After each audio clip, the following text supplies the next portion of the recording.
গোগামুখৰ যিটো আটাইতকৈ ডাঙৰ মন্দিৰ এটো হৈছে হনুমান মন্দিৰ আৰু তাৰ কাৰণে আমি এতিয়া এই হনুমান মন্দিৰলৈ আগবাঢ়িছো আমাৰ মিঠু আৰু পিহু দুইজনী আগত আৰু এয়া এনেদৰে ইয়াত চাকি দিবলৈ ব্যৱস্থা আছে আৰু এইফালে ইমান ধুনীয়া গায় এজনী বনোৱা আছে আৰু আমাৰ মিঠু এনেদৰে ওপৰলৈ আগবাঢ়িছে তাই যেহেতু পূজাৰ যিখিনি সামান হেখিনি লৈ লৈছে আৰু তাই কৈ গৈ আছে কিন্তু এতিয়া ভিতৰত সোমালো আৰু সোমাই ইয়া দেখিছে বিভিন্ন ধৰণে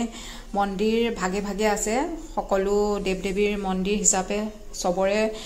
প্ৰতিমূৰ্তি স্থাপন কৰা হৈ আছে আৰু ইয়াৰ এয়া হৈছে হনুমানৰ মূৰ্তি য'ত হনুমান মন্দিৰ হিচাপে ইয়াত প্ৰখ্যাত আৰু এয়া হৈছে ইয়াৰ গছ আকাৰে ইয়াত জীৱ-জন্তুবোৰ অংকন কৰা হৈছে আৰু ভিতৰখন সঁচাই খুবেই ধুনীয়া